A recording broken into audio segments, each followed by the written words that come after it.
নাহিদ রানার প্রেমে মজেছে পাকিস্তানি সুন্দরী। খেলা চলাকালীন মাঠে নেমে ঘটালো এ কেমন বিপত্তি।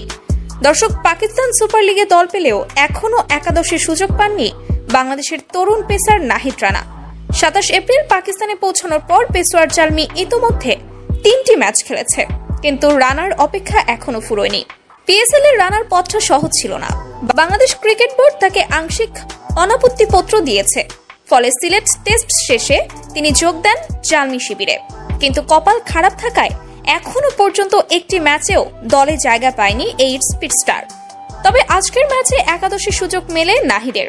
ম্যাচের দ্বিতীয় ওভারে নাহিদের হাতে বল তুলে দেয় বাবর আজম, কিন্তু ঘটনাটি ঘটে পঞ্চম বলে। বল করার জন্য প্রস্তুত হচ্ছিলেন নাহিদ রানা।